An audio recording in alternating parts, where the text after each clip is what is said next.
Hello YouTube, Vinyl community. Welcome to a brand new episode of the Vinyl Survivor. As always, the Vinyl Survivor show is all about records recently listened to, pulled from my inbox. I give them a deep dive, serious listen, let you know what I think of each one, let you know whether they're going to be going in my permanent collection or whether they just weren't for me.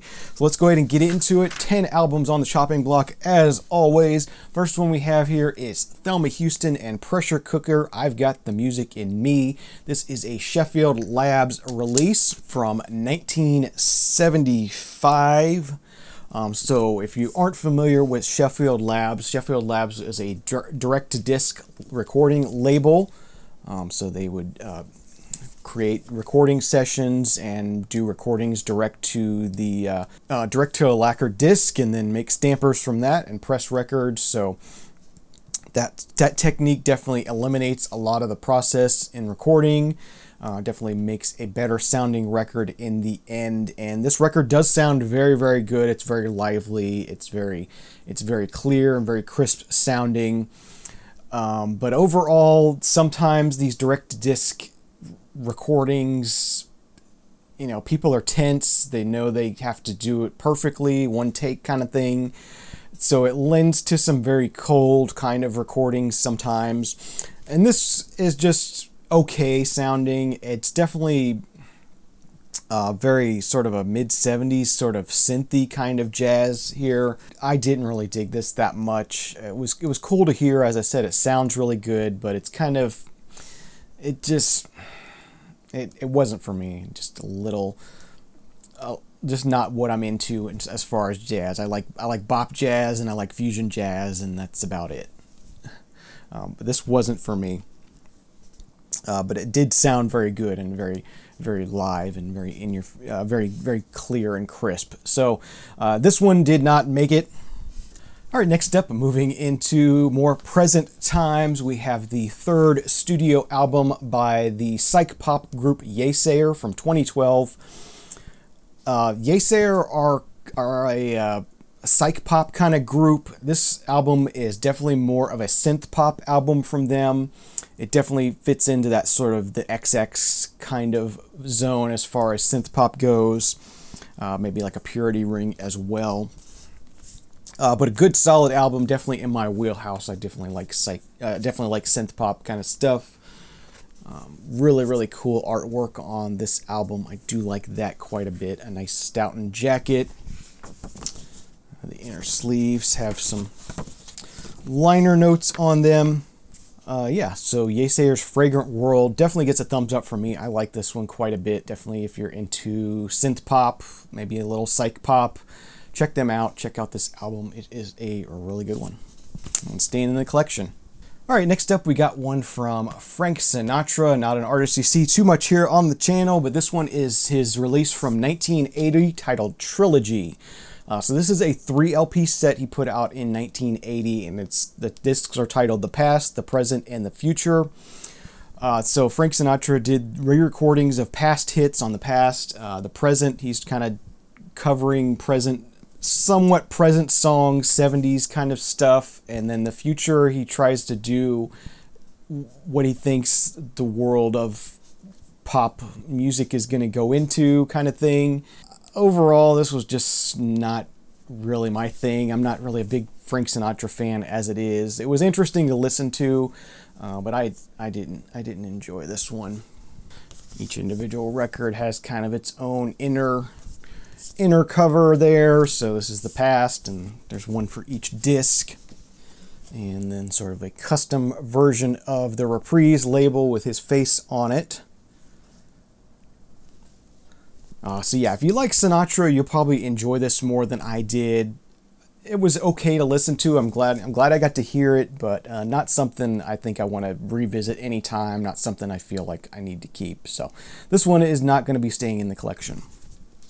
All right, the next thing I have to share with you is the first posthumous album from Leonard Cohen, You Want It Darker, from 2016. And yeah, just beautifully heart-wrenching album from him. He's at this point where he realizes he doesn't have much time left. He worked with his son Adam Cohen on these recordings, and they're awesome. Yeah, I've been enjoying spinning this over the past few years since I picked it up. And this one is definitely going to make it into my permanent collection. I really enjoy it quite a bit. The inner sleeve has lyrics on it. And this is black vinyl RTI pressing. Sounds really good. So Leonard Cohen, You Want It Darker. This one is absolutely staying in the permanent collection. All right, next up we have the 8th studio album by the Bee Gees titled 2 Years On. This was originally released in 1970. And yeah, this is the Bee Gees sort of early period, so you got sort of a Baroque pop kind of thing going on here. Nice gatefold. Yeah, overall it's sort of okay, but not great. Not anything I wanted to keep. So yeah, Bee Gees 2 Years On. I enjoyed it, but not necessarily something that fits into my collection, so not going to be staying around. This is on the yellow Atco label. Yeah, nice Atco label there.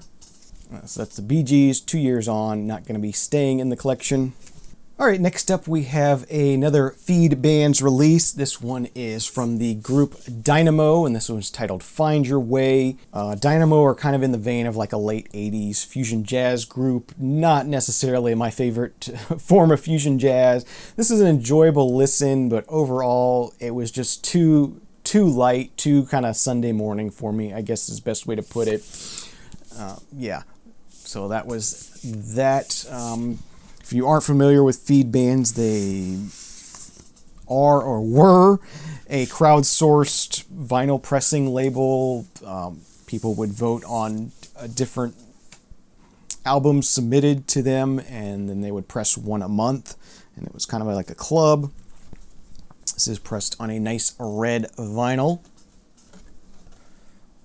This one does have some lyrics and extra artwork on an insert.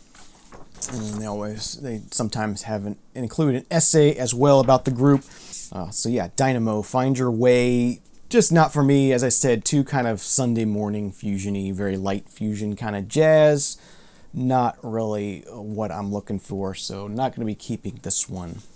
All right, next up we got an Irish folk album from the big name in Irish folk music, the Chieftains. This is their album 8 from 1979. Yeah, very, very straight ahead, what you'd expect from the Chieftains. If you've heard them before, you know what this is going to sound like. It's very much an Irish folk record. And yeah, I enjoyed listening to it, but it's not something I feel I needed to keep in my collection. Not really a focus of mine. They're on the Columbia Records label. Next up is one I picked up based on the album cover. I thought it was a cool cover and an artist I'd heard of but hadn't really listened to before. And that's Jose Feliciano. This is his album El Fantastico. 1967 is the release date on this, release year on this one. It's his 8th album. Definitely features... It's not as psychedelic as the cover would make you think. I was kind of wondering what was he doing here. But this is very much a lot of boleros, romantic acoustic guitar kind of pieces that Jose Feliciano is known for. There's the back cover. And this is on the Arcano Records label. Jose Feliciano, El Fantastico. Enjoyable to listen to if you want to hear some romantic acoustic guitar kind of pieces, but overall not really something that would fit in my collection either, so this one is not a keeper for me. All right, the next up, we're moving back into the 2000s. This is an indie rock album from 2016 by the group Wild Nothing. This is their album Life of Pause. Again, as I said, from 2016. Wild Nothing were new to me. This was kind of a blind buy. I love the lenticular cover on here. Definitely picked it up for that reason, but got into them. They're kind of fitting in, if you're a fan of like The National, fits into that sort of realm as far as indie rock goes. Really lush indie rock. There's the back cover. There's the gatefold. Really nice packaging on this. As I said, that's what drew me in, and then the music kept me around. The inner sleeve has lyrics on it. And then the vinyl itself, nice white vinyl pressing. Yeah, so Wild Nothing, really dug this album. As I said, if you're into the National, check this group out. They're really good, and definitely a keeper for my collection. All right, and last but not least, we have the fourth studio album by the Osmonds. Yes, the Osmonds. This is their album Crazy Horses, 1972. This album is a little known gem of the Osmonds. They do a sort of a psych pop kind of thing on this album. Really cool album to get if you're going to have one Osmonds album in your collection. Make it this one. Really fun album. At this point, Donnie's voice is changing, so he sort of takes a step back, and the rest of the group kind of come in, and they do this sort of fun, sort of lighthearted sort of take on psych pop, and it's fun, it's raucous, or it's rockin', it's good, and it's enjoyable. So definitely one to keep an eye out for. This is one you can find in thrift stores and dollar bins sometimes. Nice gatefold there. And that's on the MGM Records label. So yeah, the Osmonds, Crazy Horses, the last one I have to talk about for today. This one is a keeper for me. Definitely a fun album.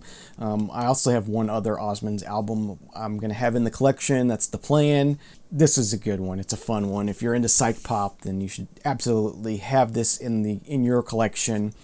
So that's going to do it for this episode of The Vinyl Survivor. Thank you very much for watching. I think only about half of them survived this time, but that's okay. They all can't be winners. They can't all be keepers. Thank you again for watching. Have a great day, great night. Remember, there is no bad music, only music you don't like, and we'll see you again next time. Cheers.